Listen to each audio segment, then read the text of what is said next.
할렐루야, 반갑습니다. 오늘도 복되고 거룩한 주일 주님 앞에 오신 모든 성도님들 주님의 이름으로 한 분 한 분 축복합니다. 우리 앞뒤 좌우에 계신 분들 바라보시면서 우리 같이 인사 나눴으면 좋겠는데요. 우리 주님의 마음으로 함께 마음을 담아서 사랑합니다, 축복합니다, 우리 함께 인사해 보실까요? 예, 사랑하고 축복합니다. 오늘도 그 하나님의 놀라우신 은혜와 사랑이 우리의 삶 가운데 가득 넘쳐나길 소망합니다. 이 예배를 드리는 이 순간 온전히 우리가 주님만 바라보며 주님의 이름을 높여드리며 주님과 늘 교제하며 동행하는 이 귀한 시간이 되길 소망하며 함께 주님 앞에 기쁨으로 함께 나아가도록 하겠습니다.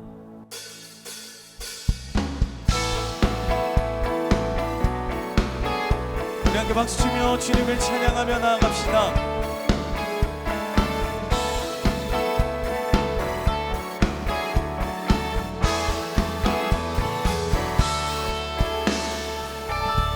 갈 길을 밝히고 이시니 주 앞에 빨리 나갑시다. 우리를 찾는 구주 예수 곧 오라 하시네. 다시 한번 갈 길을 밝히고 주 앞에 빨리 나갑시다. 우리를 찾는 구주 예수 곧 오라 하시네. 죄악 벗은 우리 영혼은 기뻐 뛰며 주를 보겠네. 하늘에 계신 주 예수를 영원히 섬기리.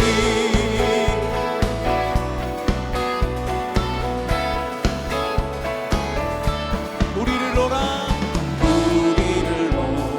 하시는 말 기쁘게 듣고 순종하세. 구주를 믿기 지체 말고 속속히 나. 다시 한번 우리를 오라 하시는 말 기쁘게 듣고 순종하세. 구주를 믿기 지체 말고 속속히 나가세. 죄악 벗은 우리 영혼은 기뻐 뛰며 주를 보겠네. 하늘에 계신 주 예수를 영원히 한 번 더 죄악 벗은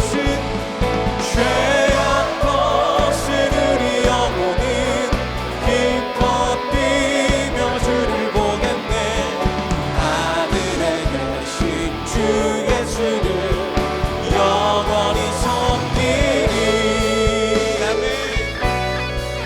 지금도 우리를 부르고 계신 그 주님, 우리가 주님 앞에 믿음으로 나아갑니다.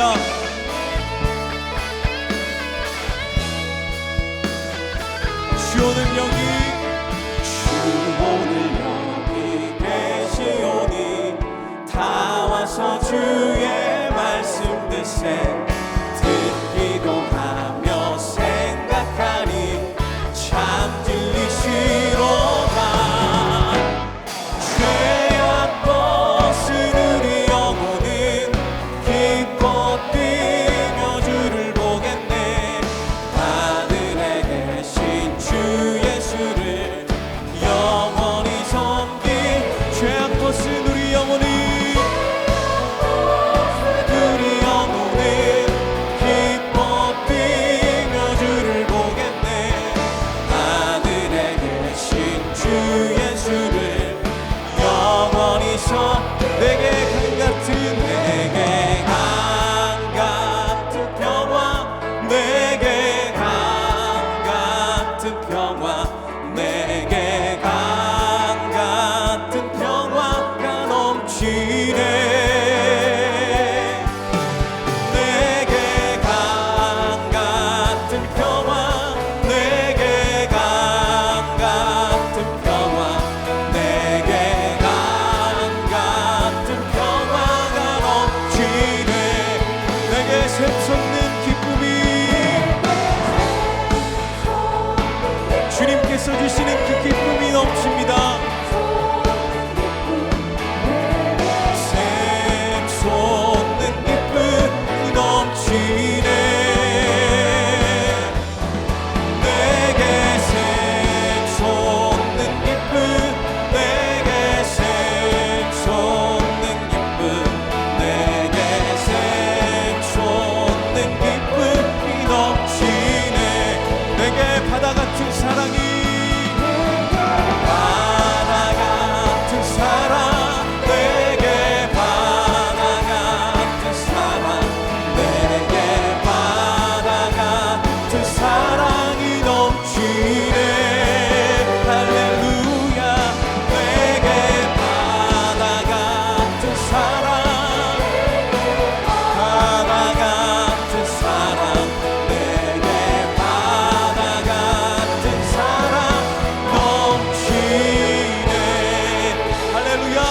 우리의 참 기쁨과 소망을 허락하신 주님께 감사와 영광의 박수 드립니다.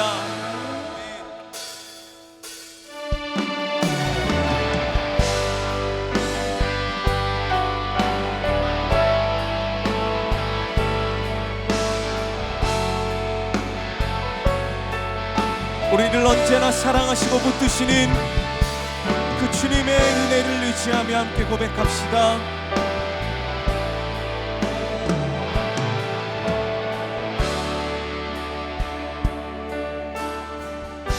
나를 지으신 이가, 나를 지으신 이가 하나님,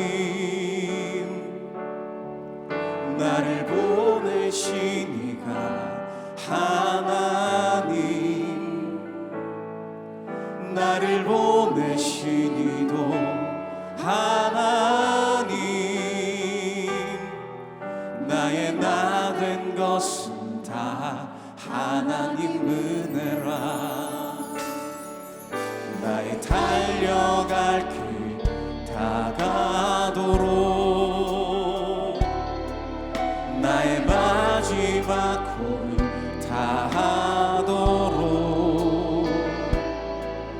나로 그 십자가 붙게 하시니, 나의 나 된 것은 다 하나님 은혜라. 한량없는 은혜,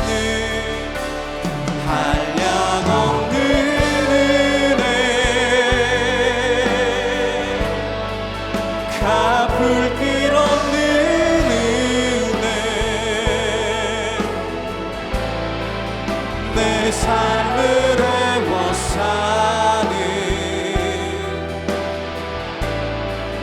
하나님의 은혜.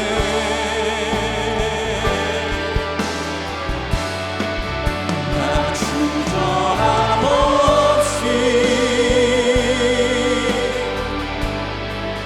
그 땅을 밟음도,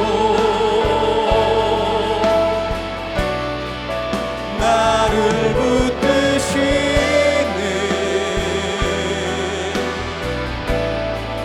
하나님의 은혜. 우리 한 번 더 고백합시다. 한량없는 은혜,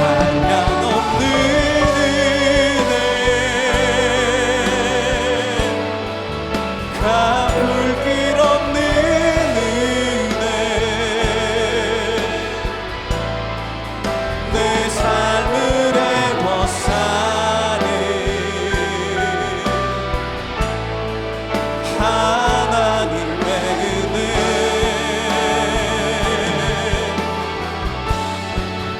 나 주저함 없이 그 땅을 밟음도, 나를 붙드시는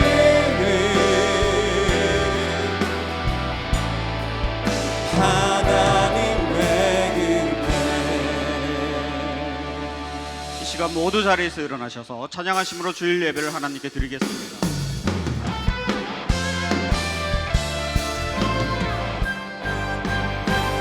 우리가 주의 자비를 다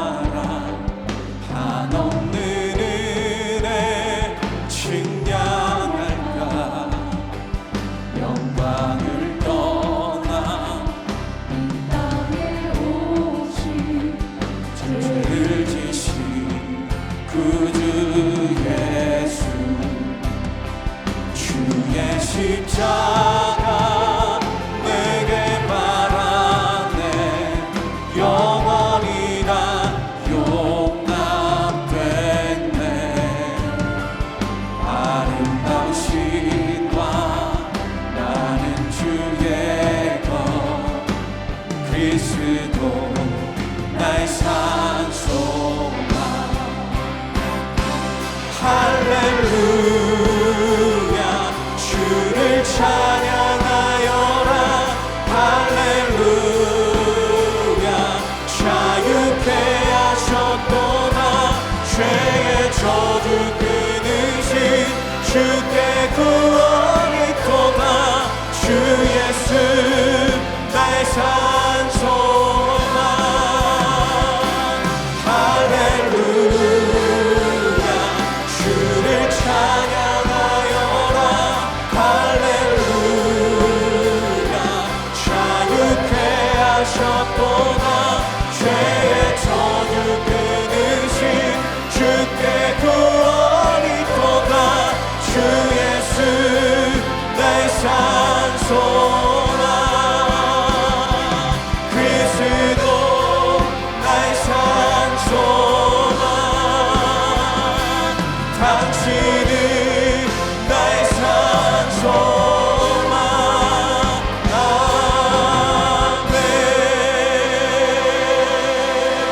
아멘. 너희는 이전 일을 기억하지 말며 옛날 일을 생각하지 말라. 보라 내가 새 일을 행하리니 이제 나타낼 것이라. 너희가 그것을 알지 못하겠느냐? 반드시 내가 광야의 물을 사막의 강들을 내어 내 백성 내가 택한 자에게 마시게 할 것임이라. 이 백성은 내가 나를 위하여 지었나니 나를 찬송하게 하려 함이니라. 하나님은 영이시니 예배하는 자가 영과 진리로 예배할지니라. 아멘. 사랑하는 성도 여러분, 하나님이 기뻐하시는 예배는 상한 마음과 통회하는 심령이라고 하셨습니다. 이 시간 성령께서 깨닫게 하시는 잘못들을 가지고 진실한 마음으로 각자 입을 열어 참회하는 기도를 드리겠습니다.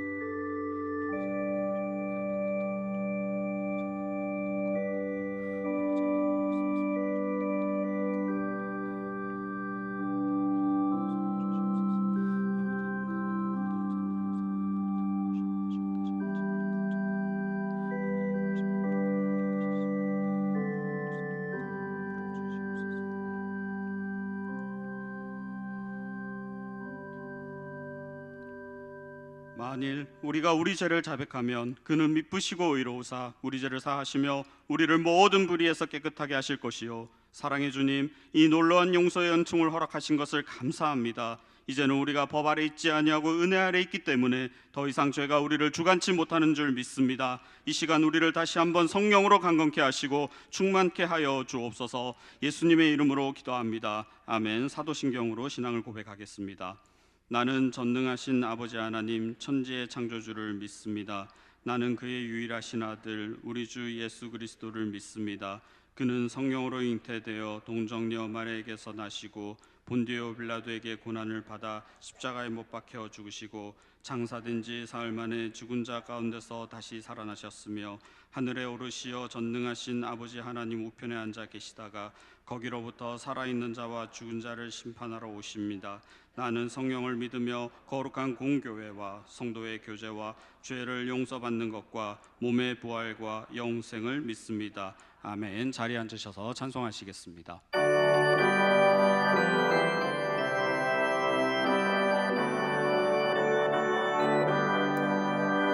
기쁜 소리 들리니 예수 구원하신다. 만민 내게 전하라. 예수 구원하신다. 주님 명령하시니 산을 넘고 을 건너 온 세상에 전하라. 예수 구원하신다.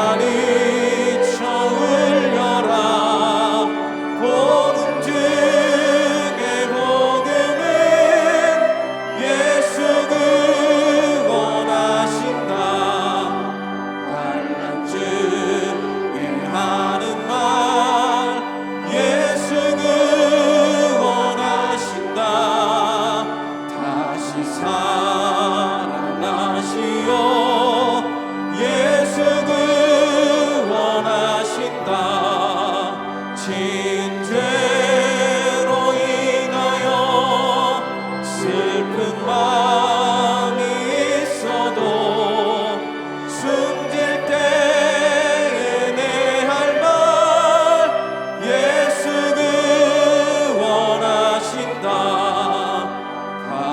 바람들아 외쳐라. 예수 원하신다.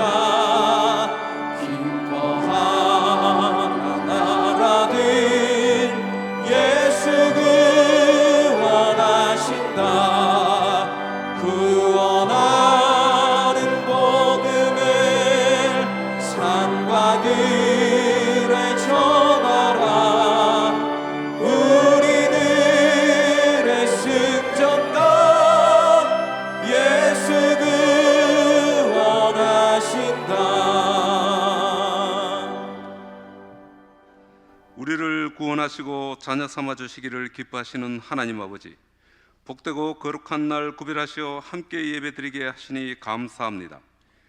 주일 예배 가운데 하나님의 영광이 가득하여 예배를 드리는 모든 성도가 살아계신 하나님을 경험하며 구원의 감격과 기쁨을 누리게 하옵소서. 오늘 강단에서 선포되는 이인호 목사님의 말씀을 통해 세상의 영을 따르지 않고 하나님의 영을 따르는 우리들의 믿음이 한층 깊어지고 언제나 기뻐하고 모든 것에 감사하며 순종하는 천국 백성으로 살아가게 하옵소서. 이음학교의 내년도 신입생 모집에 많은 자녀들이 참여하여 활기찬 학교가 되게 하시고 이음학교를 통해 다음 세대가 글로벌 리더로 세워지는 거룩한 공동체 되게 하여 주옵소서. 이번 주에 있을 행복축제에 온 교우가 한 영혼을 소중히 여기는 마음으로 이웃과 믿지 않는 가족들을 교회에 초청할 수 있도록 하시고 강사로 섬기시는 정선희 집사, 이인호 목사님, 박영덕 목사님, 강신일 장로의 말씀을 통해 회심의 역사가 일어나게 하옵소서. 11월 17일 수능을 앞두고 모든 수험생들에게 지혜와 건강, 체력을 허락하시고 하나님의 오른팔로 붙드시어 평강 가운데 시험 준비가 잘 이루어질 수 있도록 인도하여 주옵소서.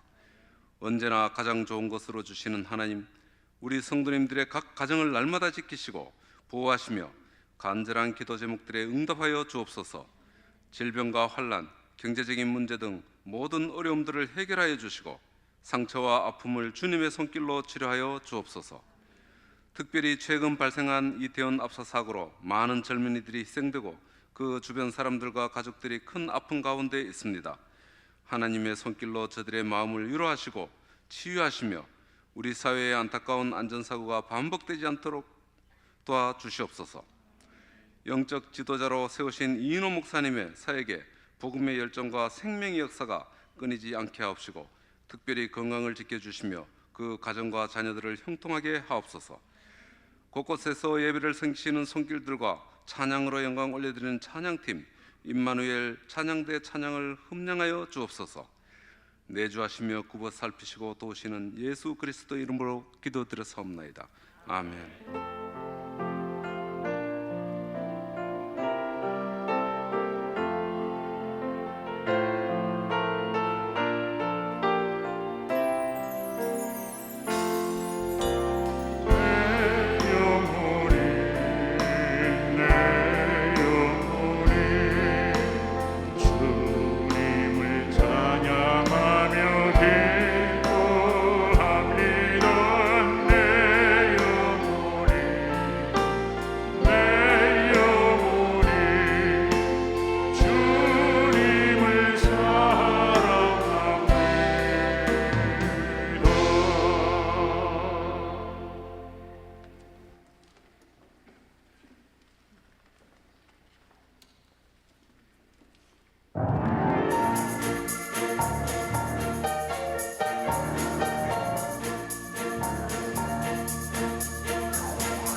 안녕하세요. 행복축제 미션 전달 요원 더 K입니다. 지난 3가지 미션들 모두 컴플리트 하셨으리라 믿습니다. 이제 남아있는 단 하나의 미션, 성도님들 모두가 성공하시기를 응원하는 마음으로 최종 미션을 전달해 드리겠습니다. 마지막 미션은 행복축제로의 초대입니다. 기다리고 기다렸던 11일과 13일 양일간 진행되는 행복축제에 나의 VIP와 함께 참여하는 미션인데요. 지금부터 자세히 알려드리겠습니다. VIP와 행복축제 스케줄에 맞추어 약속을 잡고 함께 교회로 와주세요.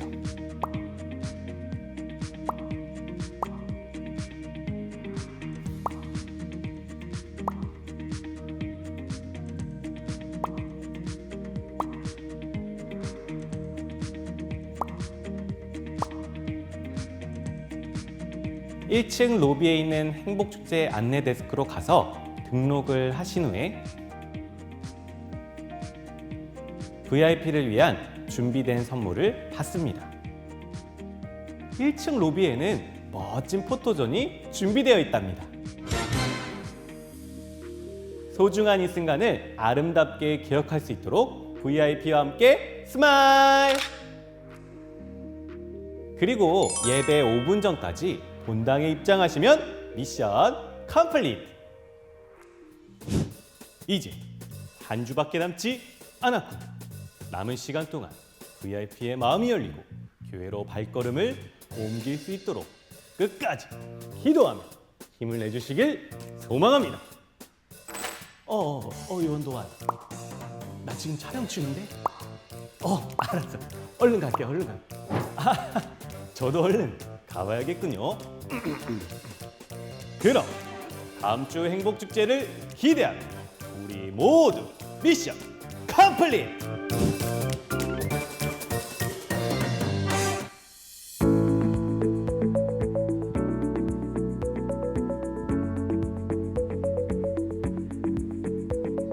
더사랑의 교회 예배에 참여하신 모든 분들을 주님의 이름으로 환영합니다.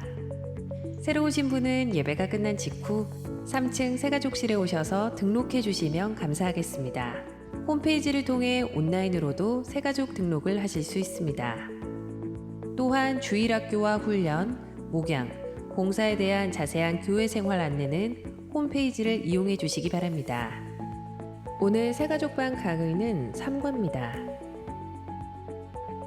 지난 주일 행복나눔 바자회가 주님의 은혜 가운데 성도분들의 적극적인 섬김과 참여로 진행되었습니다. 기증해 주신 옷과 물품들을 통해 풍성한 바자회가 되었고 놀이마당과 먹거리는 모두의 즐거움을 더해 주었습니다. 바자회의 모든 수익금은 올겨울 어려운 이웃과 해외 선교를 위해 전액 사용됩니다. 아기랑 엄마랑 하나님이랑 함께하는 제17기 더사랑 아기학교가 나를 사랑하시는 예수님이라는 주제로 은혜 가운데 모든 활동을 마치고 수료 예배를 드렸습니다. 은혜를 부어주신 하나님께 영광을 돌리며 기도와 관심을 보내주신 성도님들께 감사드립니다.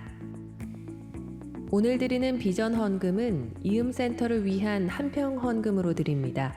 다음 세대와 지역사회 섬김을 위한 비전에 성도님들의 많은 참여를 바랍니다. 학습, 세례, 입교식이 12월 3일 토요일에 있습니다. 신청은 11월 17일 목요일까지이며 1층 사무실에서 접수하시면 됩니다. 교육일시 및 자격에 대한 안내는 주보광고 3번을 참조해 주시기 바랍니다. 본당 주차장 게이트 사용을 앞두고 개인 차량 번호를 등록 및 수정해 주시기 바랍니다. 방법은 휴대폰 앱, 온라인 교인센터에서 나의 교적 정보, 수정 요청, 차량 번호를 전체 번호로 다 기재하여 등록 및 수정하시면 됩니다. 사용이 어려우신 분은 1층 사무실에 오셔서 수정하시기 바랍니다. 제37기 중보기도학교가 이인호 목사님을 강사로 12월 4일 주일부터 6일 화요일까지 2층 더 블레싱홀에서 있습니다. 자세한 내용은 주보 광고 5번을 참조해 주시기 바랍니다. 청소년 행복축제 시리얼이 11월 19일 토요일 오후 4시부터 7시까지 교회 1층 마당 및 본당에서 있습니다. 청소년이라면 누구나 참여할 수 있습니다. 자세한 내용은 주보 5면을 참조해 주시기 바랍니다. 1일 농촌선교 대원을 모집합니다.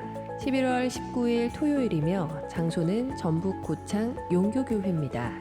신청은 1층 사무실에서 해주시길 바라며 자세한 내용은 주보 광고 6번을 참조해 주시기 바랍니다.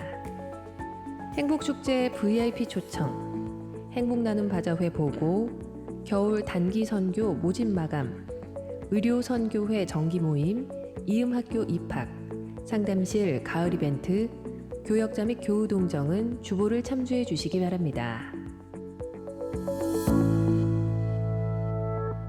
할렐루야. 주일 2부 예배에 나오신 모든 분들을 주님의 이름으로 환영합니다. 이 시간 앞뒤 좌우를 보시면서 이렇게 인사하시겠습니다. 사랑합니다. 축복합니다.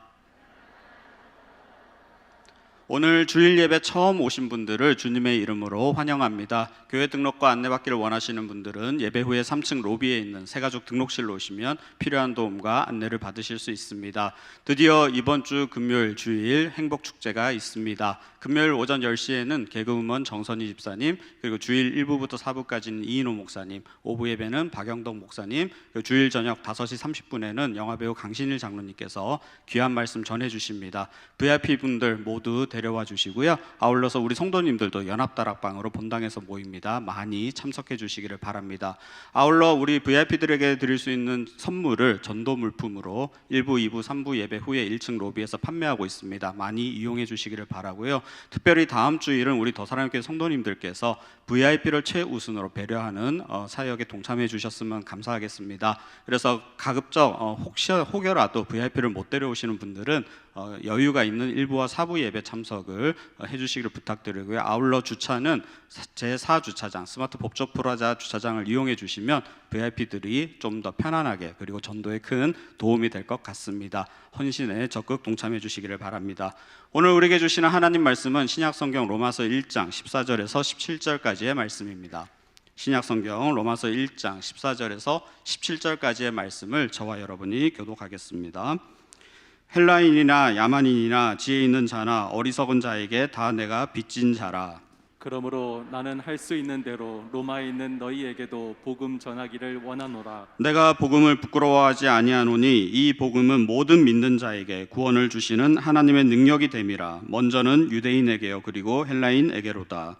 복음에는 하나님의 의가 나타나서 믿음으로 믿음에 이르게 하나니 기록된 바 오직 의인은 믿음으로 말미암아 살리라 함과 같으니라. 아멘. 이 시간 이인호 목사님께서 말씀 전해 주시겠습니다.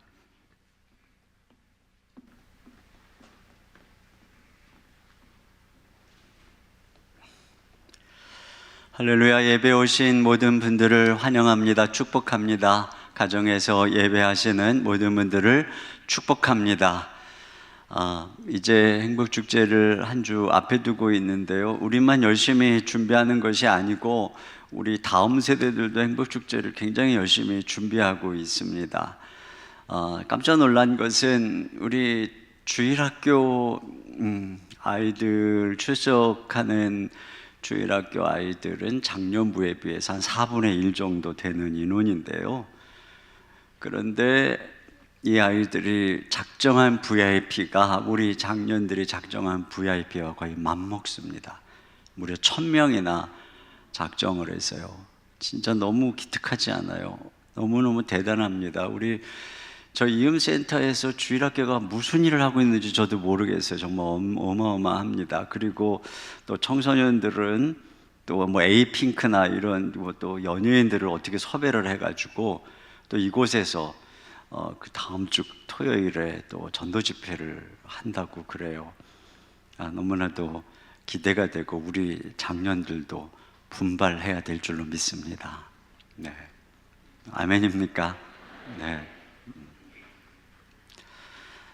행복 축제가 다가오는 것이 행복이기보다 부담스럽게 다가오죠. 왜냐하면 이 교회에 대한 인식이 점점 좋지 않은 세상에서 사람들을 교회로 초대한다는 것이 여간 부담스러운 일이지 않을 수가 없어요. 지난번에 제가 한 10여 년 살던 아파트에서 이제 이사를 몇 개월 앞에 두고 행복 축제가 있을 때였어요. 이제 이 아파트를 떠나기 전에 친하게 지내던 분들에게 복음도 전하고 인사도 할 겸 그들에게 또 편지도 쓰고 또 선물도 해서 아내를 통해서 일일이 방문하고 또 행복축제에 또 초대도 했습니다.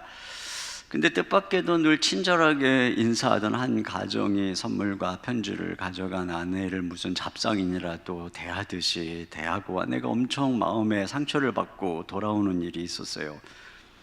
이제 그 이후에 이사 가기까지 또 엘리베이터에서 이렇게 만나면 뭐 저희들은 뭐 최선을 다해서 친절하게 인사를 했지만 또 마음속에는 참 서먹서먹한 그런 기억이 있습니다. 그러니까 전도한다는 것이 이렇게 어려운 일인 것이죠. 그냥 좋은 관계로 지낼 수 있는데 복음을 전하는 순간에 관계가 이상해지게 되는 것이죠. 그래서 친구들 사이에서도 또 뭐 회사에서도 종교 얘기하지 않는 것이 서로를 향한 예절인 것처럼 받아들여지는 그런 세상입니다. 하지만 저는 지금 생각해 보면은 그때 제가 그럼에도 불구하고 잘했다는 생각을 합니다. 편지로나마 제 진심을 전하고 복음을 전하고 또 초청하지 않았다면 참 제가 두고두고 그분들에게 더 죄스러웠을 거라는 생각을 하게 돼요. 시간이 지나면서 그냥 좋은 관계로 남아 있는 것보다 더 중요한 게 있구나 하는 생각을 하게 됩니다. 부담스러운 전도의 사명 앞에서 우리가 기억해야 될 몇 가지가 있는데요. 첫째로는 전도는 부득불 해야 된다라고 하는 것입니다. 왜 부득불 해야 되는가? 14절 같이 봅니다. 시작. 헬라인이나 야만인이나 지혜 있는 자나 어리석은 자에게 다 내가 빚진 자라. 네. 자, 이 바울이 자기가 빚진 자다 이렇게 얘기할 때 두 가지 의미를 생각할 수 있어요. 첫째로는 자기가 받은 은혜가 너무나 커서 그렇습니다. 여러분, 노블리주스 오블리주라고 하는 말이 있잖아요. 그러니까 어떤 특권에는 의무가 있다는 것입니다. 그 특권이 빚이라는 것이죠. 의무라는 것은. 그러니까 남들이 누리지 못하는 어떤 자리, 권력, 또 특별한 어떤 혜택을 누리는 사람들이 있어요. 뭐 우리들의 삶을 따져보면 어느 정도 그런 모습이라고 할 수도 있겠죠. 근데 이러한 그 특권이 나만을 위한 것이 아니고 거기에는 남을 위한 몫이 있다. 그래서 이 노블리스 오블리주, 이 의무가 있다라고 여기는 것이에요. 요즘에 이제 보면 시험을 뭐 입사든 수능이든 고시든 시험을 보고 떨어지는 것이 거의 뭐 0.5점, 1점 차이로 막 당락이 갈리고 그 사이에 그 1점, 2점대 사이에 막 엄청나게 많은 사람들이 몰려 있어요. 그걸 보면은 그 붙고 떨어지는 사람들의 실력 차이가 별로 없고 거의 비슷한데도 불구하고 그는 떨어지고 나는 붙었다면 내가 참 운이 좋은 것이죠. 반면에 그는 불운으로 희생을 당한 것이라고 할 수도 있겠습니다. 그런 은혜 속에서 내가 오늘 남보다 좋은 학교 또 직장을 통해서 어떤 자리에 이르렀다면 여러분, 그것은 그냥 내가 남보다 똑똑하고 노력 많이 해서가 아닌 것이죠. 그렇기 때문에 우리가 누리고 있는 특권에는 남의 몫이 있는 것이에요. 또는 뭐 불운한 희생을 당한 어떤 이들의 몫이 있는 것입니다. 이렇게 생각할 줄 알았기 때문에 영국의 귀족들도 상류층을 보면 뭐 국가적으로 어려운 일이 있거나 전쟁이 있으면 앞장서서 달려나가는 그런 그 미덕을 가지고 있었던 것이에요. 그 배후에는 바로 이 빚진 자의 심정이 있는 것입니다. 바울은 여기 1장 1절에서 자신을 이렇게 소개해, 예수 그리스도의 종 바울은 사도로 부르심을 받아, 이렇게 얘기합니다. 그러니까 자기가 예수님의 종이라고 하는데, 이 종은 둘로스, 노예라고 하는 단어입니다. 이 로마 시대에 바울은 알죠, 노예가 얼마나 천한 주인의 소유와 물건인지. 그런데 그 뒤에 나오는 이 사도라고 하는 단어는 또 이 종하고는 대조적인 단어입니다. 이 사도라고 하는 것은 보냄을 받는다라고 하는 의미인데, 유대인의 율법서인 미시나에는 이런 기록이 있다고 그래요. 보냄을 받은 자는 보낸 자와 같다, 이렇게 법으로 정해 있다는 것이죠. 그러니까 보냄을 받은 사람은 이 보내는 자의 전권을 가진 대사라고 하는 것입니다. 예를 들어서 아브라함이 이삭의 아내를 구하기 위해서 그를 저 바단 아람으로 보내죠. 누구에게? 엘리에셀이라고 하는 종을 보냅니다. 그는 전권을 부여받고 간 거예요. 그래서 그가 가서 누구를 데리고 오든, 그가 데리고 오는 리브가를 아브라함이나 또 이삭이 거절할 수가 없는 것입니다. 또 그 리브가나 라반 역시 엘리에셀의 말을 아브라함의 말과 똑같이 받아들여야 되는 것이죠. 이처럼 이 바울이 사도가 됐다라고 하는 것은 예수님의 전권 대사라고 하는 것입니다. 이게 절대적 권위죠. 그러니까 앞에 그가 예수님의 노예라고 하는 말과 그가 예수님의 사도라고 하는, 예수님이 보낸 사도라고 하는 말은 대조적인 말인 것이에요. 여러분, 여기서 우리는 바울이 자기가 엄청난 사도라고 하는 직분과 권위를 가졌지만 동시에 나는 노예다, 이게 바로 바울 안에 있는 노블리스 오블리주입니다. 하나님께서 그에게 주신 이 엄청난 특권의 배후에는 우리 주님의 뜻이 있음을 믿고 절대적으로 하나님께 복종하는 것이죠. 여러분, 은혜라고 하는 것은 하나님께서 우리에게 은혜를 주실 때 거기에 무슨 이유가 없어요. 전적인 주권으로 주시는 것이에요. 그런데 그 은혜에는 목적이 있는 것입니다. 그것은 그저 나만 위해서 그런 은혜와 하나님의 축복을 우리에게 주시는 것이 아니라는 것이죠. 목적이 있다는 것입니다. 이 사마리아 성이 굶주림이 왔을 때 우리가 아는 것처럼 4명의 나병 환자가 아람 군대 진영에 가서 항복하자, 그리고 가잖아요. 가서 보니까 다 도망가고 들판에 진수성찬이 차려져 있고 저녁 때니까요. 그리고 그냥 양식에 금은 보화에 옷에, 이들이 그 어마어마한 것들을 먹고 마시고 훔치고 감추고 그러다가 끝도 없으니까요, 이런 얘기를 합니다. 열왕기하 7장 9절입니다. 시작. 나병 환자들이 그 친구에게 서로 말하되 우리가 이렇게 해서는 아니 되겠도다. 오늘은 아름다운 소식이 있는 날이거늘 우리가 침묵하고 있도다. 만일 밝은 아침까지 기다리면 벌이 우리에게 미칠지니 이제 떠나 왕궁에 가서 알리자 하고. 그렇습니다. 여러분, 과거에 그 훌륭한 부자들은 종종 천석이 넘으면 내 것이 아니다 생각하고 가난한 사람과 나누는 삶을 살았다고 합니다. 이 세상의 자원과 부는 한정적이죠. 그렇기 때문에 정상적이라면 누군가가 굶어가고 누군가가 기하여 허덕이는데 그 한정된 자원 중에 내가 막대한 부를 가지게 될 때는 두려움을 느껴야 되는 것입니다. 책임을 느끼는 거죠. 누군가가 가난하고 누군가가 굶주리는 것에 대해서 말입니다. 그러니까 적정선 이상의 것은 내 것이 아니라 사명이라는 의식을 가지는 것이에요. 그렇기 때문에 세계의 부자들 중에 많은 이들은 자손들에게 일부만 상속하고 90% 이상을 기부해서 인류를 위한 빈곤 퇴치, 환경 회복, 질병 퇴치를 위해서 힘쓰는 것입니다.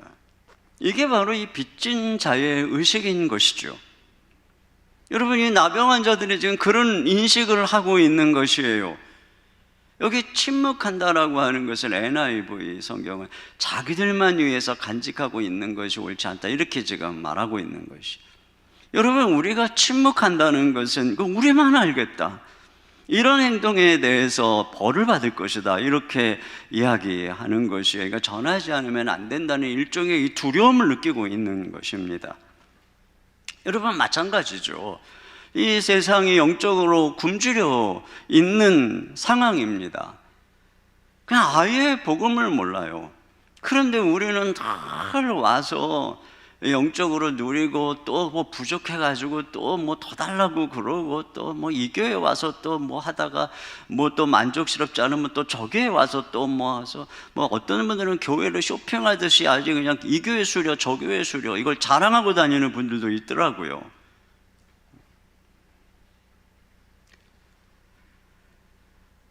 그러니까 우리는 지금 이런 상황에서 세상 속에 아예 한 번도 복음을 들어보지 못하고 영적으로 굶주려 있는 그들을 위해서 이 부채의식을 가져야 되는 거죠. 기독교는 은혜의 종교입니다. 은혜 위에 있어요. 그 누구도 자기 행위로 하나님의 자녀, 하나님의 백성이 된 사람은 아무도 없습니다. 내가 노력하고 수고해서 이 자리에 있다, 이렇게 말할 사람이 누가 있겠습니까? 그러므로 기독교인은 모두가 다 빚진 자인 것이에요. 영적으로 특별히 굶주리고 흑암 가운데 있는 사람들에게 우리는 빚지고 있는 것입니다. 그렇기 때문에 우리만 알면 안 되고, 우리가 이 복음에 대해서 이 바울과 같이 내가 빚진 자다라고 하는 이런 인식을 가져야 되는 존재라는 것이고, 두 번째로 이 빚졌다라고 하는 것은 이 부탁받은 것이 있다는 의미인 것이에요. 만약에 어떤 뭐 돈이 많은 사장님이 나에게 내 이 등록금을 못 내는 친구에게 전해주라고 돈을 맡겼다고 해보십시다. 그러면 나는 그 돈을 부탁받은 순간부터 그 친구에게 빚진 것입니다. 근데 여러분, 지금 바울이 이방인에게 빚졌다라고 하는 이유는 바로 그런 측면인 것이죠. 이방인에게 전달하도록 이 복음을 부탁받은 것을 말하는 것이에요. 바울이 이게 사도로서 보냄받았다고 하는데 누구에게 보냄받은 것인가? 이거 5절을 같이 보겠습니다. 시작. 그로 말미암아 우리가 은혜와 사도의 직분을 받아 그의 이름을 위하여 모든 이방인 중에서 믿어 순종하게 하나니. 그렇습니다. 그러니까 그는 지금 이방인에게, 예수님은 바울을 사도로 선택해서 이방인의 사도로 보낸 것입니다. 그러니까 그가 그들에게, 이방인들에게 빚졌다라고 할 때는 내가 너희들에게 전해주도록 부탁받은 것이 있다라고 하는 의미와 동시에 내가 너희들이 아니었다면 이 엄청난 은혜의 자리에 있지 못했을 것이다, 이런 의미를 가지고 있는 것이죠. 저도 이 말씀의 논리를 따라 생각해 보면 사실 하나님께서 종종 제가 자격도 없는데 은혜 주시고 말씀 주시고 건강 주시고 좋은 사람도 만나게 해주시고 그래서 여기까지 주님의 은혜로 오게 하셨어요.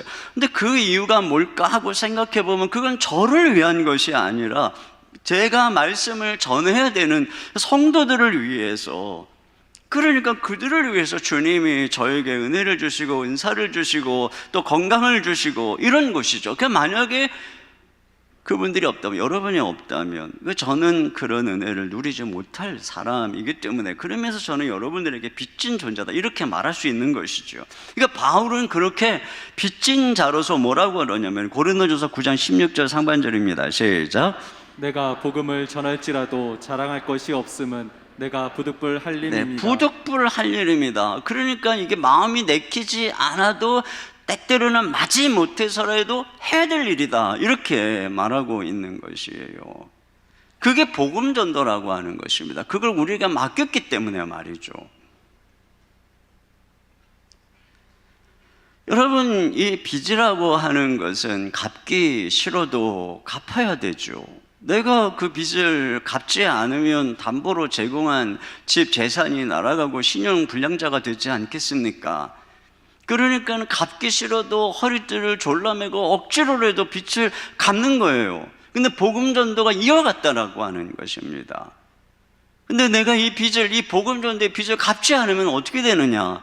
여기 16절 하반절에 만일 복음을 전하지 않으면 내게 화가 있을 것이로다, 이렇게 말하고 있어요. 그러니까 무슨 화가 있겠습니까? 그런 특권을, 그런 은혜를 박탈당할 것이라는 말 아니겠어요? 여러분, 제가 빚진 것을 모르고 그 은혜의 목적을 모르고 그냥 더 사랑에게 목사로서 막 괜히 폼 잡고 힘주고 다닌다면 여러분, 어떻게 되겠습니까? 우리가 그런 면에서 이 주님의 구원의 은총을 입고 지금까지 하나님의 많은 은혜 속에서 걸어오고 있는 것은 빚진 것이죠. 누군가를 위해서, 믿지 않는 가족이나 이웃이나 내 주변의 동료들에게, 그러니까 우리가 그들에게 빚지고 있다는 것을 알아야 되는 것이에요. 내 가족을 구원하기 위해서, 내 친구들을 구원하기 위해서 하나님께서 나에게 계속 은혜를 주시고 그 사명을 맡겼는데 빚을 안 갖고 있으면 안 된다는 거예요. 그러니까 항상 빚진 마음을 이 세상을 향해서 가지라고 하는 것이죠. 여러분, 은행에 이 빚을 지면은 달마다 또는 뭐 분기마다 이 상환 프로그램이 있어요. 이게 상환 프로그램이 부담스럽죠. 왜냐면 그 프로그램에 맞춰가지고 갚아나가야 되니까. 근데 부담스러워도 그 프로그램에 맞춰서 갚아나가야 빚이 줄어들어요. 자꾸 연기하면 그 빚이 그대로 있지 않겠습니까? 여러분, 그런 면에서 이 1년에 한 번씩 돌아오는 행복축제는 이 빚 상환 프로그램이에요. 여러분이 부담스러워도 이 프로그램에 맞춰가지고 해마다 가족이든 이웃에게 복음을 전해서 빚을 갚아야죠. 그런데 뭐 작년에도 내년에 갚지, 뭐 개작년에도 뭐 나중에 갚지, 뭐 올해 또 돌아오는데 또 뭐 내년에 갚지. 그러다가 나중에 하나님 앞에서 빚 하나도 갚지 못했을 때 여러분, 하나님께서 그 빚값을 우리에게서 찾는다라고 분명히 말씀하고 있습니다. 여기 있는 화가 있을 거라고 한 이 말이 왜 우리에게는 해당이 안 된다고 생각하십니까? 우리는 지상명령을 받았어요. 그렇죠. 땅끝까지 가서 복음을 전하라는 명령을 받았습니다. 사명을 받았어요. 그런 우리에게 하나님이 세상 끝날까지 우리 주님이 함께 하실 것이라고 약속해 주셨습니다. 사명을 따라서 걸어가는 것이 여러분 은혜예요. 사명이 보험이에요. 사명이 축복인 것입니다. 두 번째는 전도는 부끄러워하지 말고 해야 된다는 것입니다. 16절을 다 같이 보겠습니다. 시작. 내가 복음을 부끄러워하지 아니하노니 이 복음은 모든 믿는 자에게 구원을 주시는 하나님의 능력이 됨이라. 먼저는 유대인에게요 그리고 헬레인에게로다. 네, 여기 바울이 복음을 부끄러워하지 않는다고 얘기하는데 존 스토트는 이렇게 얘기를 해요. 이것은 아마도 그가 그 시대 속에서 복음을 부끄럽게 여길 만한 유혹을 받았기 때문에 이런 얘기를 하는 것이라는 거죠. 그러니까 실제로 바울은 십자가가 어떤 사람들에게는 미련하게 여겨진다는 걸 알고 있었어요. 또 어떤 사람에게 걸림돌이 된다는 것을 알고 있었어요. 그리고 그가 헬라 철학에 만연한 아덴을 지나서 이 고린도에 이를 때 그가 심히 약하고 두려워하고 떨었다, 이렇게 말하고 있는데 이것들이 그 시대 속에서 복음을 전하는 것이 얼마나 어려운 일인가, 그런 이 부끄러움의 유혹을 반증하는 것이라는 말입니다. 여러분, 우리도 그렇죠. 이 시대 속에 그리스도인들이 드라마에 등장하는 것마다 막 이상한 모습으로 등장하고, 또 뉴스나 매체는 뭐 종교에 대해서 늘 비판적이고, 특히 교회에 대해서, 또 과학 시대에는 뭐 과학적으로 검증되지 않는 뭐 그런 신의 존재를 믿는 것은 미신처럼 치부하고, 이 세속 사회 속에서의 분위기는 종교는 제쳐놓고 얘기하자라고 하는, 여러분 이런 시대 속에서 복음을 증거하라고 하는 것처럼 이 부담스럽고 부끄럽게 여겨질 만한 것이 없어요. 그럼에도 불구하고 바울은 복음을 부끄러워하지 않는다라고 얘기하고 있어요. 어떻게 이 부끄러움의 유혹을 이겼을까 생각해 보면은, 첫째로는 그가 이 복음의 주제인 예수님을 알았다는 것입니다. 자, 그가 먼저 이 복음 얘기를 하고 있는데 이 앞에서부터 쭉 보면은 그는 이 반복해서 이 복음이 그 아들의 복음이라고 하는 것을 거듭거듭 얘기하고 있으며, 그 복음에 나타나는 그 아들에 대해서 3절, 4절에 이렇게 얘기합니다. 3, 4절 시작. 그의 아들에 관하여 말하면 육신으로는 다윗의 혈통에서 나셨고 성결의 영으로는 죽은 자들 가운데서 부활하사 능력으로 하나님의 아들로 선포되셨으니 곧 우리 주 예수 그리스도시니라. 네, 그 아들에 관해서는 육신으로는 다윗의 혈통으로 나셨다는 거예요. 그러니까 구약에 예언된 대로 다윗의 후손으로 메시아로 오신 분이라고 하는 것이고, 성결의 영으로, 그러니까 성령의 능력으로는 죽은 자 가운데서 부활하셔서 하나님의 아들로 선포된 분이다, 이런 얘기를 하고 있어요. 여기 보면 능력으로 하나님의 아들로 선포되었다라고 말하는데, 이 번역이 능력으로 선포되었다, 이렇게 이제 능력이 선포됨을 수식하는 말로 번역을 했는데, 많은 신학자들은 이 능력이 하나님의 아들을 수식하는 형용사구라는 것입니다. 그래서 예수님이 죽으시고 부활해서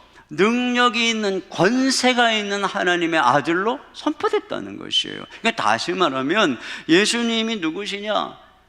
다윗의 후손으로 태어나 구약에서부터 예언한 메시아인데, 그분이 십자가에서 죽으시고 부활하시고 승천하셔서 하나님 보좌 우편에 능력 있는, 권세 있는 하나님의 아들로 앉아 계신다. 그분이 바로 주 예수 그리스도시다.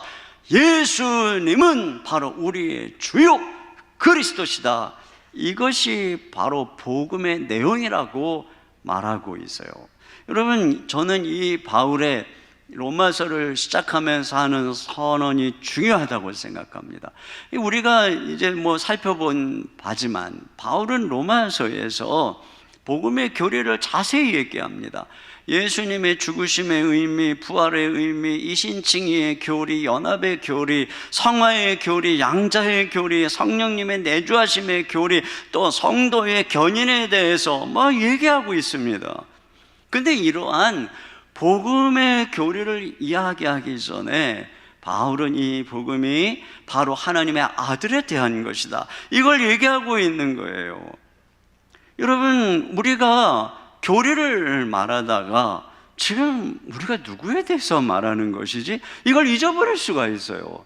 이 신칭의를 막 말하고, 뭐 연합을 말하고, 뭐 성화를 말하다가 지금 우리가 누구를 얘기하고 있는 거지? 그러나 이 바울은 그걸 분명히 인식하고 있는 것입니다. 지금 자기가 전하는 복음의 주제가 바로 예수 그리스도죠. 그분은 바로 부활 승천하셔서 온 땅을 통치하시는 왕이시라고 하는 이 사실을 인식하고 있는 것이죠. 디모데후서에서 바울은 이 복음으로 인해서 고난을 받지만 자기가 부끄러워하지 않는 이유를 두 가지로 얘기하고 있어요. 디모데후서 1장 12절입니다. 시작. 이로 말미암아 내가 또 이 고난을 받되 부끄러워하지 아니함은 내가 믿는 자를 내가 알고 또한 내가 의탁한 것을 그날까지 그가 능히 지키실 줄을 확신함이라. 여기 먼저는 내가 믿는 자를 내가 알기 때문에 부끄러워하지 않는다는 거예요. 여기 안다는 것은 현재 완료형입니다. 이 헬라어의 현재 완료형은 현재 계속 진행되고 있는 것을 말하는 거예요. 지금 이 순간까지. 그러니까 언제 한번 알고 나는 알아, 이런 얘기를 하는 것이 아니라 처음 알았던 순간부터 지금 이 순간까지, 오늘 아침에도 그분과 교제하고 그분을 알아왔다는 것이에요. 이것은 바로 바울이 예수 그리스도를, 그 복음을 전할 때 그 복음의 주제이신 예수님을 날마다 그분과 교제하고 사랑하고 있다는 것이에요. 이것이 그가 복음을 부끄러워하지 않는 첫 번째 이유인 것입니다. 또 한 가지는 뭐냐면 내가 의탁한 것을 그가 지킬 줄 알았다라고 하는 것입니다. 여기 내가 의탁한 것을 원문대로 하면은 하나님이 나에게 의탁한 것이라는 의미입니다. 이것은 하나님이 바울에게 부탁한 복음이죠. 바울이 깨달은 복음, 이 로마서의 복음인 것입니다. 그러니까 바울은 말이에요, 예수님을 깊이 사랑하고 교제할 뿐 아니라 그분이 왜 복음인지 그걸 이해했어요. 여러분, 우리가 예수님을, 교회에 오면 예수님을 만나죠. 예수님의 은혜, 예수님의 위로가 마음이 막 뜨거워지고 눈물도 나고 그럽니다. 그런데 우리가 뭐를 알아야 되냐면, 우리가 이 예수님을 만나고 경험한 것의 의미가 무엇인지, 그냥 교회 와서 마음이 위로받고 눈물 하나 흘리면 그걸로 끝난 건지, 그게 우리 안에 어떤 의미인지, 우리에게 베푼 구원이 무엇인지, 여러분, 그것을 복음을 통해서 알아야 되는 것이죠.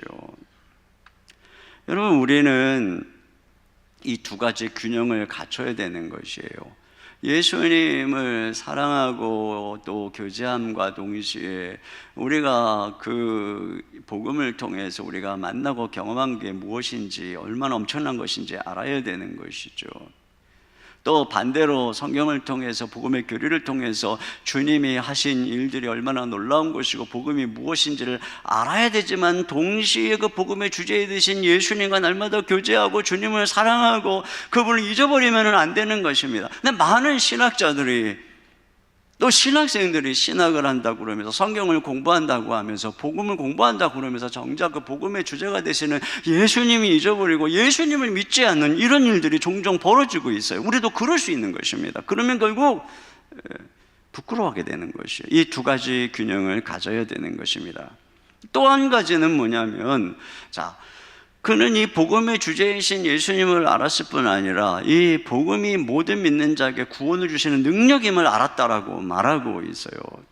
복음이 굉장히 간단한 것이지만 그것을 전할 때 사람들이 예수님을 만나게 되고, 그래서 만나서 그분을 믿으면 구원을 얻게 되는 것입니다. 그러니까 복음이라고 하는 것은 무슨 단순한 교훈도 가르침도 아니고, 복음은 뭐냐? 구원의 능력인 것입니다. 종교적인 가르침이 굉장히 심오해 보이잖아요. 또 철학과 사상이 깊어 보이고, 과학과 이성과 합리는 엄청나게 빈틈없어 보이고, 그러나 그런 것들이 아무리 깊고 아무리 과학적이고 합리적이라 할지라도 그것들은 사람을 구원하지 못합니다. 생명을 주지 못합니다. 죄를 사해 주지 못합니다. 하나님의 자녀가 되게 하지 못하는 것이죠. 미국의 한 젊은 신경외과 의사가 암으로 죽어가면서 이 무신론자였는데 신앙으로 되돌아온 이야기가 숨결이 바람이 될 때라고 하는 이 책에 기록되어 있습니다. 저자인 폴 칼라티니는 아주 완전히 골수 무신론자였어요. 그가 기독교를 비난한 주된 이유는, 기독교가 이 과학적인 경험으로 볼 때 말이 안 된다, 그렇잖아요. 과학적으로 논쟁이 안 되는 주장을 하고 있으니까요. 그런데 그가 죽음 앞에서 이런 얘기를 하는 거예요.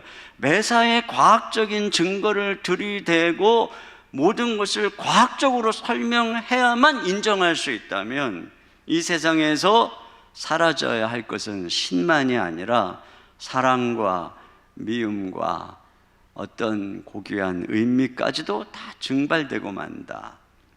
그런데 그런 것들이 증발된 세상이 우리가 사는 세상이 아님은 명백하다. 그렇죠. 이 과학은 말이에요, 사랑의 의미를 그냥 뇌의 화학 반응 정도로 설명합니다. 그러나 사랑은 뇌의 화학 반응이 아니죠. 사랑이 실제하는 것입니다. 사랑 때문에 가정이 존재하는 것이고, 사랑 때문에 부모와 자녀가, 연인이, 사랑 때문에 나라가, 모든 것들이 사랑 때문에 실제하는 것입니다.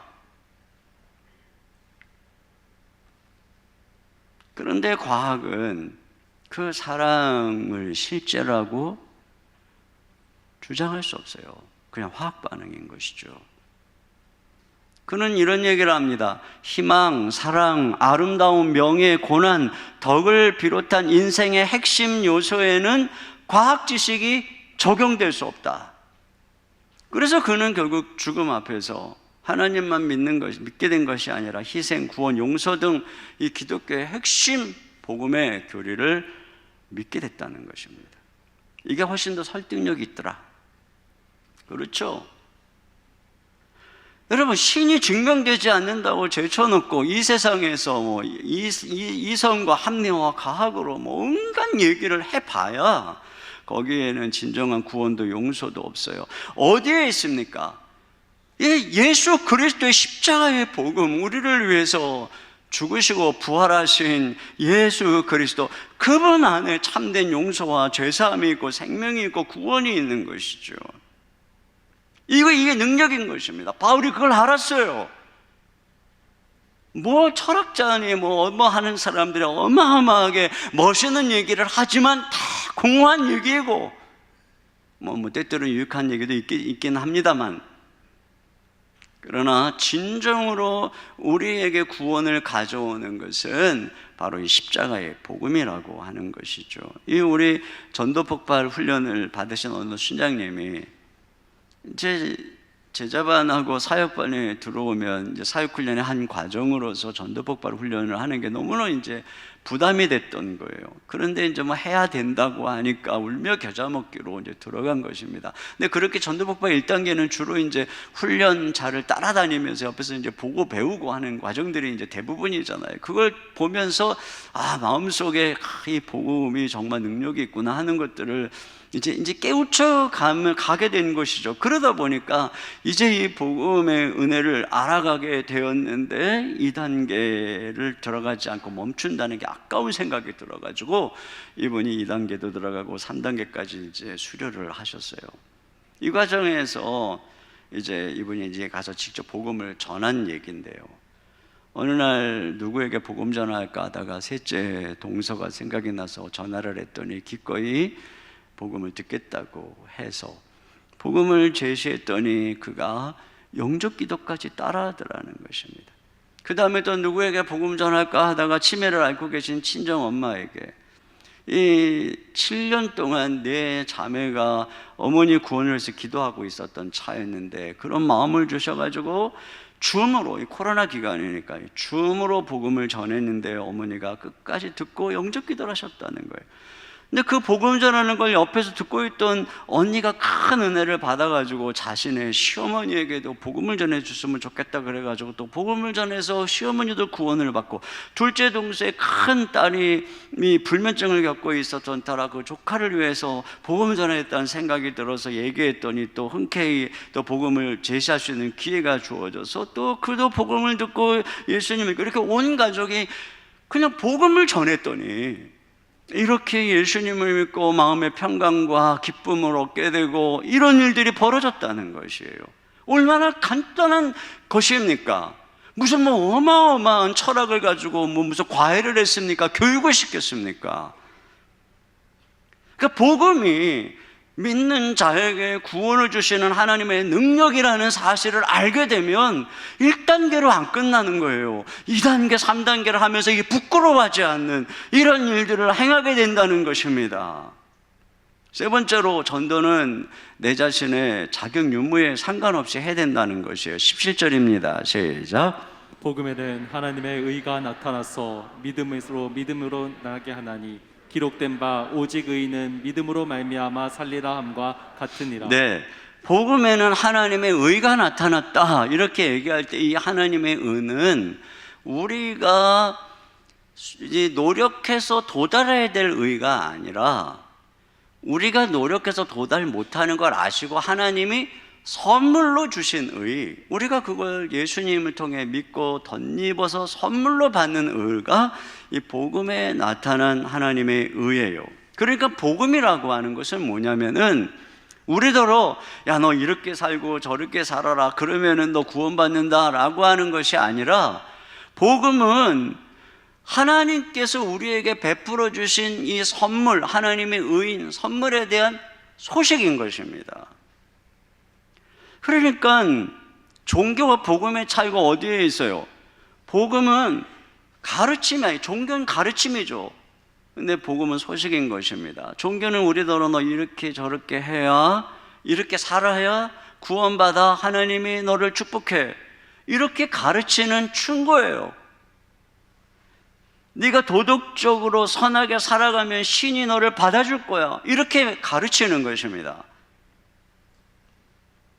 여러분, 그런 종교의 가르침을 전하는 사람은 자기가 가르치는 가르침을 입증하는 사람이어야 하니까 그는 착한 사람이어야 되고 도덕적인 사람이어야 되고 그 결과 자녀도 잘 자라고 사업도 성공하고 좋은 대학 직장에 들어간 축복을 받는 사람이어야 할 것입니다. 그런 사람은 이런 자기가 가르치는 종교를 대변할 자격이 있는 것이죠. 근데 그런 면에서 여러분 복음은 그것이 아니라 그랬죠. 하나님이 다 이루신 선물, 그 의에 대한 소식이라고 그랬습니다. 그러므로 복음을 전할 자격은 복음을 입증하는 사람이면 되는 것입니다. 여러분, 복음은 죄인이든 누구든 믿으면 구원하는 능력이라고 그랬어요. 그러니까 이 복음의 정의는 예수님께 와서 죄인이든 가난한 사람이든 실패한 사람이든 병들었든 누구든 구원받은 사람이면 다 증인이 될 수 있는 것입니다. 우리가 못 배우고 우리가 못 생길수록 우리 내면에 있는 당당함과 자신감이 되는 복음은 우리를 통해서 더 잘 증거되는 거예요. 우리가 못날수록, 우리가 가난하고 실직했지만 그럼에도 불구하고 내 안에 있는 내적인 부유함과 하늘의 부유함으로 당당하게 걸어가는 이 모습이야말로 우리 안에 있는 복음을 드러내는 방법인 것이죠. 우겨싸움을 당하는데 쌓이지 않고, 답답한 일이 막 닥치는데도 낙심하지 않고, 박해를 받는데도 버림받지 않고, 거꾸로뜨림을 당하는데도 망하지 않고 다시 일어날 때 사도가 얘기하는 것입니다. 사람들이 그런 우리의 모습을 보고 우리 안에 있는 복음, 이 복음에 주목을 한다는 것이에요.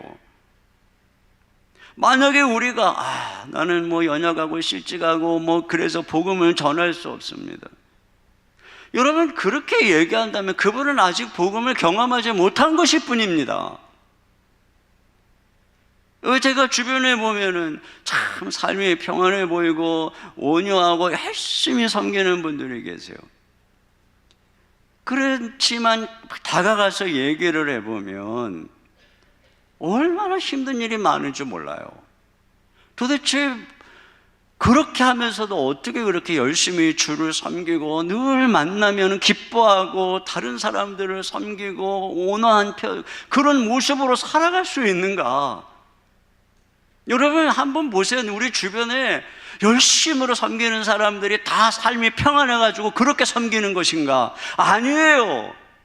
여러분보다 훨씬 힘들어요. 그런데 그 안에 있는 복음의 능력이 그들로 하여금 그걸 이기고 오히려 그 속에서 경험하는 주님의 위로와 은혜로 다른 사람들을 위로하고 경험하고 격려하면서 살아가는 것입니다.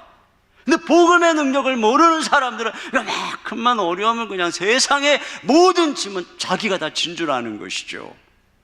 한번 주변을 보세요. 교회 열심히 섬기는 분들을 보세요. 많은 목사님들을 보세요. 순장님들을 보세요. 그분들이 삶이 평안해서 그렇게 섬기고 있는지, 그것이 아닙니다. 복음의 능력인 거예요. 복음의 능력. 이 복음을 전한 이 사도 바울, 이방인의 사도인 바울 말이에요. 여러분, 우리는 대단한 인자라고 알죠. 그렇습니다. 뭐 율법에 정통한 학자이고 유대인들에게 존경을 받는 바리새인 중에 바리새인이고 가말리알 문화생이고 대단하죠. 그러나 그건 유대 나라에서나 통하는 얘기잖아요.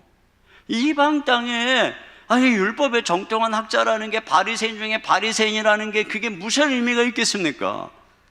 오히려 전승에 의하면은 바울은 말이에요, 외모가 아주 못생겼답니다. 눈썹은 찢고 안짱다리고 대머리에 매부리 코에 못생기고 키가 작고 근시였다는 거예요.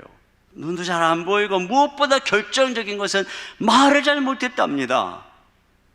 여러분, 이 켈라, 이 지혜롭고 이 외모를 자랑하는 그 문화 속에 있는 그런 땅의 이 이방인을 대표하는 예수님의 전권대사를 임명합니다. 이런 사람을 임명한 거예요. 그런데 그가 오직 주님의 은혜만 의지하고 복음을 전할 때 그를 통해서 이방 땅에 편안하게 복음이 증거된 것을 우리가 알 수 있습니다. 그러니까 복음 전도에 있어서 뭐 우리의 자격 없음 이런 게 존재하지 않아요. 우리가 오히려 초라하고 연약할수록 그런 우리 안에서 복음의 능력은 더 드러나는 것이다. 이거 우리는 핑계할 것이 아무것도 없어요. 흑인 최초의 여성 전도자인 아만다 스미스라고 하는 분이 계세요. 이분은 13남매 중에 첫째로 태어났어요. 그의 부모님이 그 당시 노예였으니까 이 여인도 노예 신분이었습니다. 13살에 가정부가 되었고 30대 중반까지 가정 도우미로 일을 했어요. 17살에 결혼을 해서 2자녀를 낳았는데 한 자녀만 살아남아서 성인이 되었어요. 남편은 남북전쟁에서 사망을 했어요. 다시 재혼을 했는데 남편이 그녀를 속이고 버렸어요. 그와의 관계 속에서, 결혼 생활 속에서 태어난 3명의 자녀와 함께 가난에 빠졌는데 그 3자녀가 모두 유아기에 죽음을 당했어요. 그러니까 5자녀 중에 4자녀를 잃은 것입니다. 그런데 주님의 은혜가 이러한 아만다를 붙잡았어요. 그래서 이 아만다 스미스는 자기가 어느 날 전임 선교사로 부름받았다라고 느낍니다. 당시에는 교육이나 정식 훈련을 받고 신학교를 다니지 않으면 교회에서 인정하지 않는 그런 시대였습니다. 그런데 이 여인은 흑인 노예였어요. 이제는 해방이 되었음에도 불구하고 여전히 그녀는 세탁부였습니다. 그런데 아만다 안에 거하시는 주님이 그를 굳건히 붙잡았어요. 하나님이 그를 사용하기 시작했습니다. 이 여인이 회심과 거룩함에 대해서 설교할 때 많은 사람들이 회심하고 변화되기 시작했고, 드디어는 1878년에 영국에서 열린 캐스윅 대회 연설에 초청을 받게 되고, 영국 전역에서 부흥 집회를 인도하게 되고, 인도에 초청을 받아서 그곳에서 18개월 동안 부흥 집회를 열어서 엄청난 열매를 거두게 되고, 아프리카를 방문해서 8년 동안 학교를 세우고 선교 활동을 하고, 1892년부터는 고아원을 미국에 설립해서 많은 흑인 미국 공동체를 돕는 데 주력을 한 거죠. 이 여인의 삶에 대한 전기작가는 이렇게 요약을 합니다. 그녀는 자신의 한계 속에서 하나님만 의지한 여인이었다. 그녀의 삶은 하나님이 가장 스스로 작게 여기는 사람을 통해 가장 많은 일을 하신다는 사실을 상기시켜준다.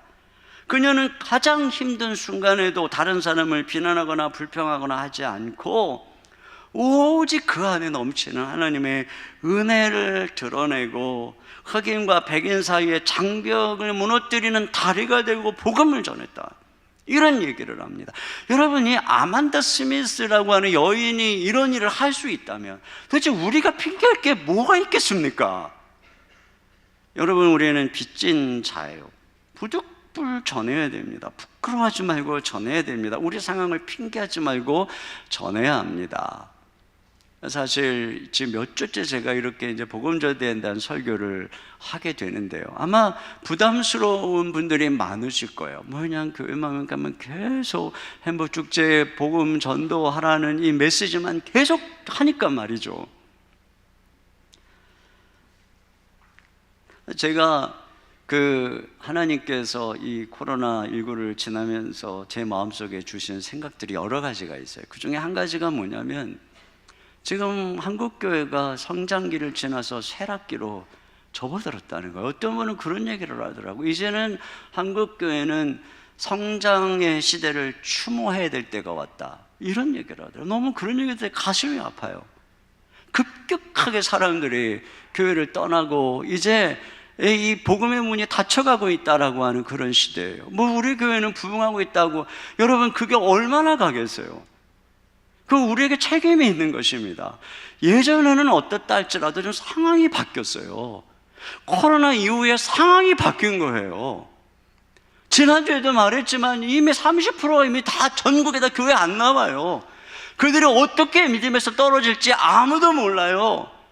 사람들은 점점 교회를 등을 돌리고 다음 세대들은 점점 떠나고 있어요. 이럴 때 우리가 깨어서 복음 전하지 않으면 대한민국에 누가 책임지겠습니까? 이럴 때 우리가 다음 세대를 지키지 않으면 나중에 하나님 앞에 가서 우리가 뭐라고 하겠냐는 거예요. 우리가 다 책임질 수는 없어도 할 바는 하고 가야 되지 않겠어요? 그래서 우리가 복음 전해야 되는 이것이 예년보다 2배, 3배 들어도 또 들어야 되는 이 시대의 절박한 사명인 것입니다. 한국교회를 구해야 될 때입니다. 이 시간 우리 같이 함께 찬양을 드렸으면 좋겠어요.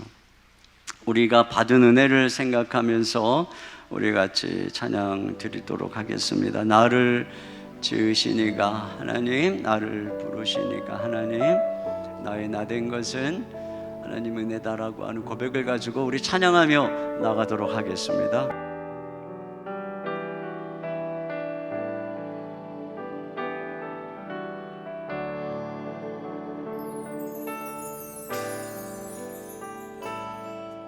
나를 지으시니가 하나님, 나를 부르시니가 하나님, 나를 보내시니도 하나님, 나의 나 된 것은 다 하나님 은혜라. 나의 달려갈 길 다 닿도록, 나의 마지막 꿈은 다 하도록, 나로 그 십자가 굳게 하시니, 나의 나 된 것은 다 하나님 은혜라. 한량없는 은혜, 갚을 길 없는 은혜, 내 삶을 애워싸는 하나님의 은혜. 나 주저함 없이 그 땅을 밟음도, 나를 붙드시는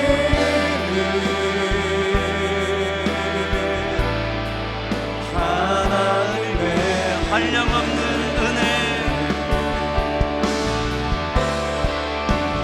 한량없는 은혜, 갚을 길 없는 은혜,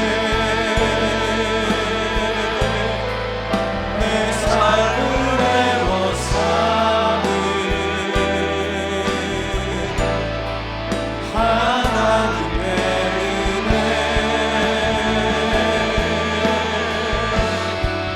나 주저함 없이 그 땅을 밟음도, 나를 붙드시는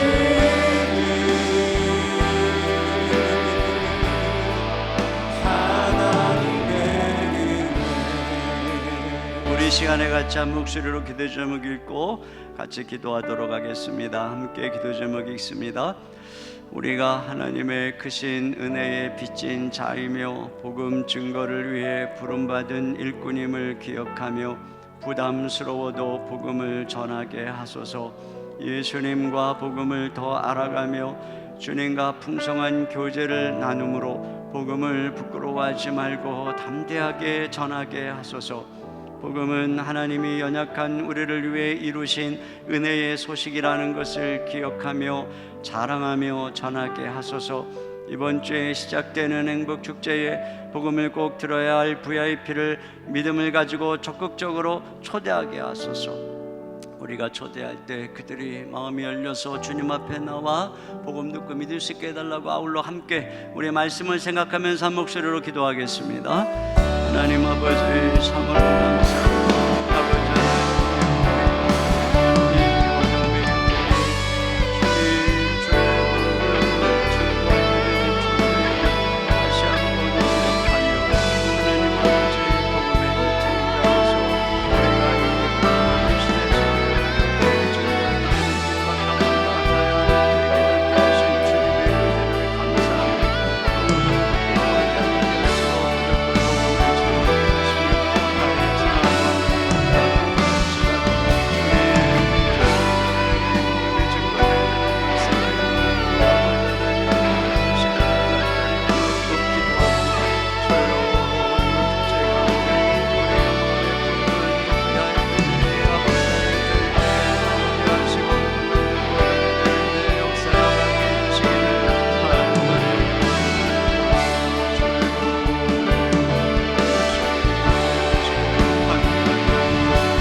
아버지, 우리가 복음의 빚진 자임을 깨닫게 해주심을 감사합니다. 부득불 복음 증거하는 저희들 되게 해주시고 부끄러워하지 아니하고 이 복음만이 사람을 구원하는 능력임을 믿고 담대히 전하게 하시며, 또한 우리의 상황이 어떻다 할지라도 주님 오직 많은 사람들을 향한 구원의 기쁜 소식인 주의 복음 증거하는 저희들 될 수 있도록 인도해 주시기 원합니다. 주님 행복축제 가운데 주의 성령께서 임재하시고 자정하시고 우리가 초청한 그들에게, 하나님 우리가 기도하고 있는 그들에게 주님 그들을 초청할 때 저들이 이곳으로 따라올 수 있도록, 그리하여 복음을 듣고 예수님을 믿고 구원받는 은혜의 구원의 역사가 일어나도록 하나님 아버지 함께 하시고 도와주시옵소서. 어둠의 세력이 방해하지 못하도록 주님께서 지키시고 인도하여 주시옵소서. 이 시간 주님께 귀한 예물 올려드립니다.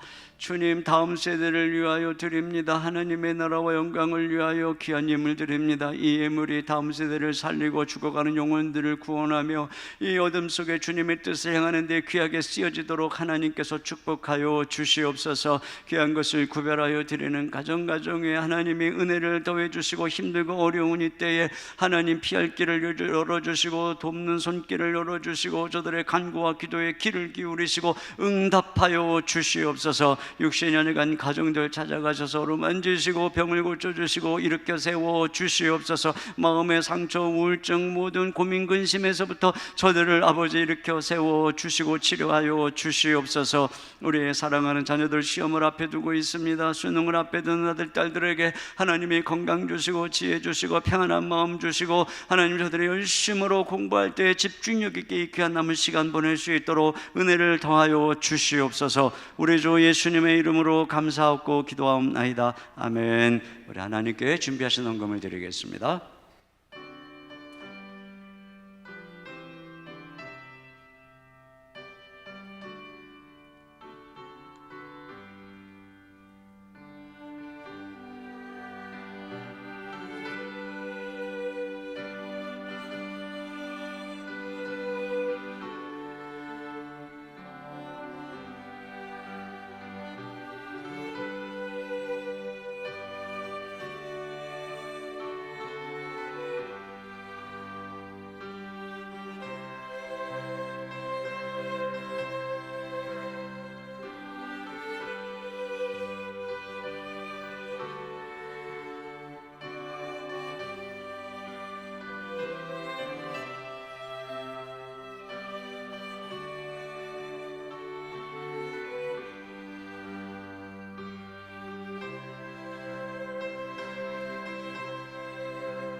모두 자리에서 일어나셔서 우리를 전도자로 부르시는 하나님께 찬양 드리겠습니다.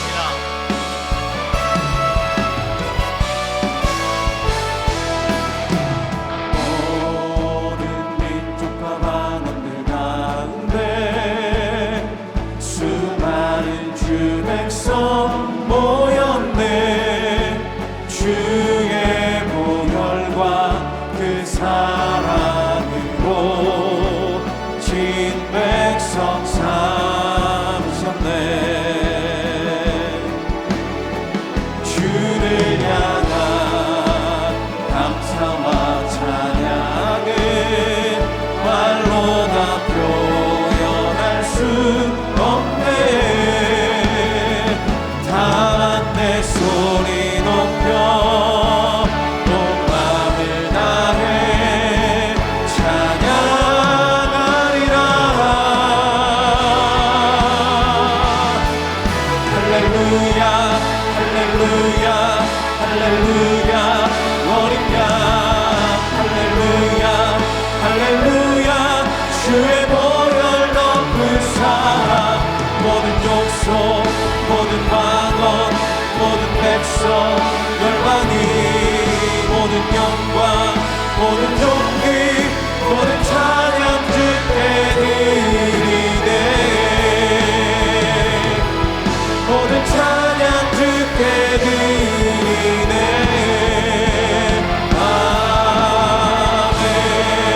지금은 우리 주 예수 그리스도의 은혜와 우리 아버지 하나님의 무한하신 사랑하심과 성령님의 내주하시고 감동하시고 교통하시는 역사가 복음의 빚진 자로서 복음을 부끄러워하지 아니하고 우리의 상황이 어떠하든지 주의 복음 증거하기를 다짐하는 모든 성도님들 머리 위에 가정 위에 생업 위에 주의 몸된 교회 위에 이 민족 가운데 이제로부터 영원토록 함께해 주시기를 간절히 축원하옵나이다. 아멘.